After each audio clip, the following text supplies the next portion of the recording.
this. Yo, there we go. Listen. How are you guys doing today?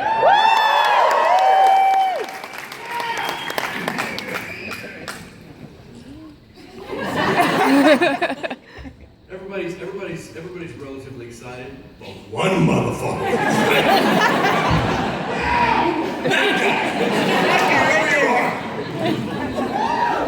Stand up! What'd you have for breakfast, brother? What's that?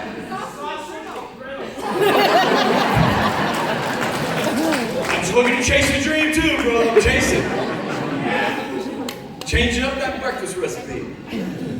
What are we going to chat about today? We got a TV screen? I should bring that episode. Well, you got a question for me? I have a question for Rocco. Beautiful. The first question is, Rocco, would you like to go get a beer with me later? I would love to. No, we're just kidding, but that would be awesome.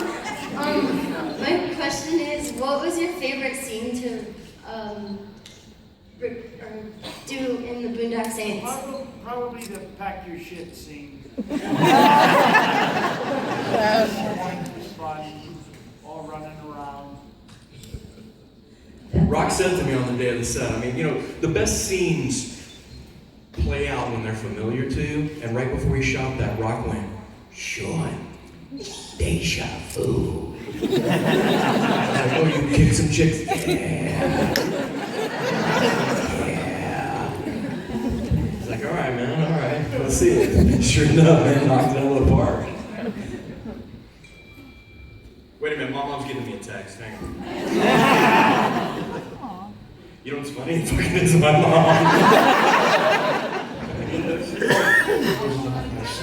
Yeah. No offense, but when mom calls, fuck you guys. Just being honest. Are you guys ever in a room with one of your friends, like you're talking, you're eating lunch, and he goes, oh, it says mom, they hit deny, you're just like, whoa! What is wrong with you? Like, dude, fucking step outside, answer that shit. Your mom may need something. You don't fucking send that shit to voicemail. There's a collection of people. You don't fucking send to voicemail. You might as well have kicked the fucking puppy in front of me. Like, can we bring us the check? Oh, you're gonna be a fuck you. Get out of here.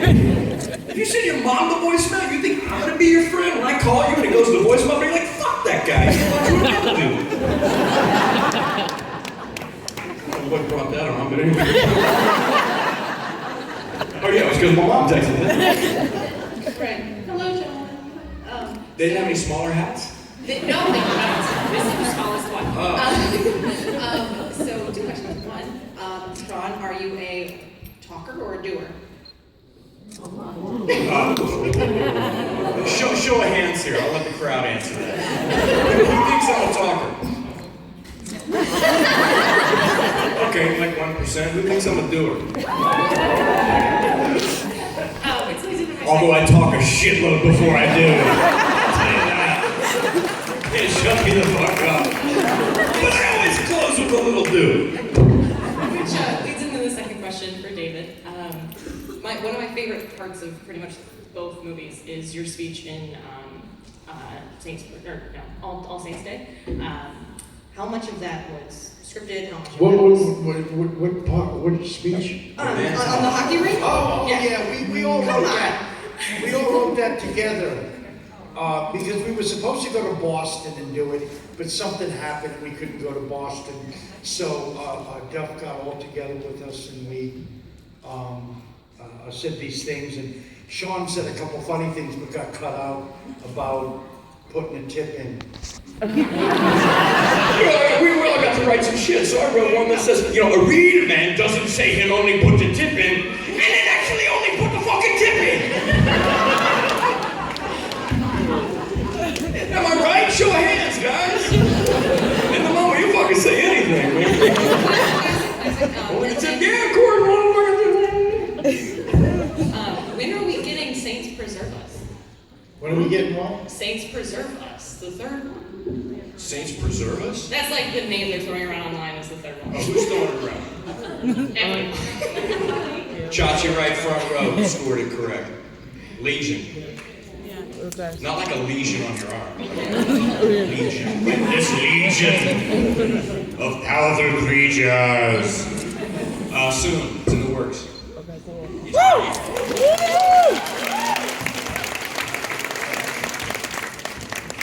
Yes, Mr. Rollins. It's really nice to see you guys. I remember many, many years ago, back in 1999, I was at Blockbuster when they were still in business, and I didn't know what to rent, and I accidentally picked up the Boondock Saints. Thanks for accidentally picking it up. Like Sean Patrick and Reese, I don't know, B-movie player, let's try it. Best movie, 1999, in my personal opinion. Thank you, brother. With all due respect. Thanks. A few years later, they came out with a documentary, which it's up to you, just shoot me. But if there's one theme about the documentary regarding Troy Duffy and the making of Boondock, it was a very, very difficult movie in order to make. Financing, casting, everything. On the theme of difficult, who in both of you, both Sean and David, in your personal, professional, experienced opinion, who was the most difficult actor to work with on Boondock 1?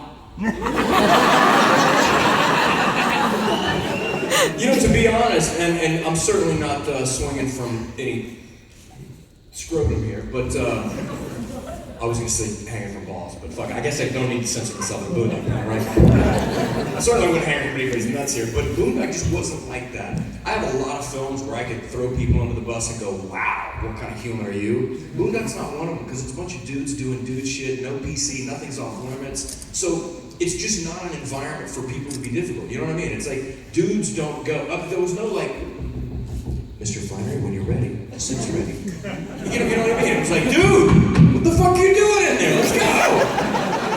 You know what I mean? So it's not, the setup is not ripe for that kind of attitude. But I've been on films, really, where people address me in a way I'm like, wow, who fucking told you to talk to me like that? I feel like, wow, you can just say, yo, or hey, or you can pull me, you know what I mean? You can touch me. It's, it's just, Boondock's not one of them, man. So if I would choose somebody, it would, I don't know, maybe if somebody ever overslept once, but it was purely by accident. It wasn't like it wasn't like that at all. So that joke with Benny Connolly making those jokes behind the scenes about William Dafoe, it was just a joke.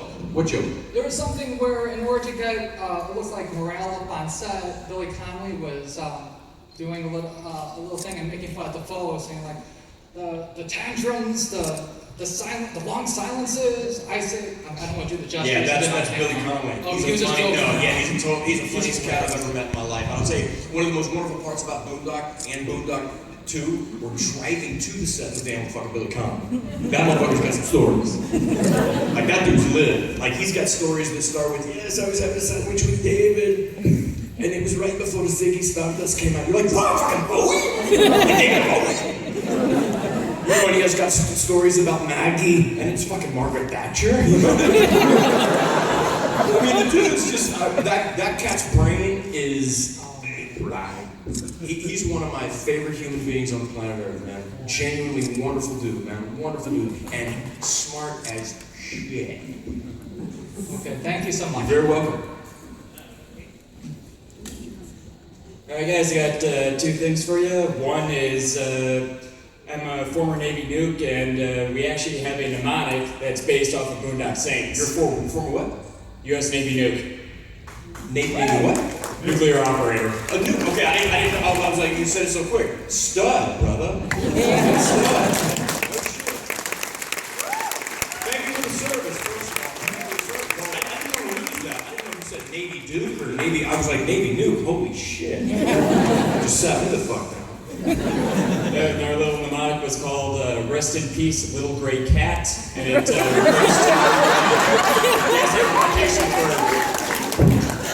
I like that, brother. And then second thing is, during the filming of Boondock Saints, what was your favorite weapon to use? Rock. Gee, I just use one gun, I think.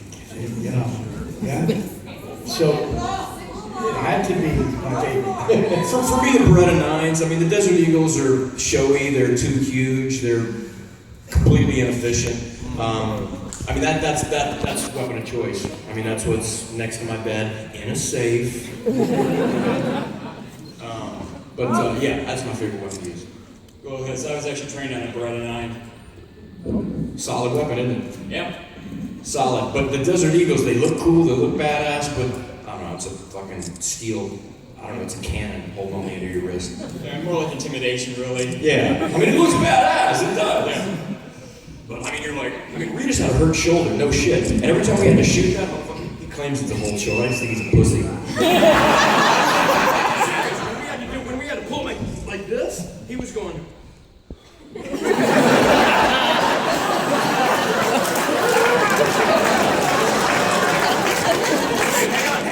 Like this. We got like 20 more frames to go. Hang on.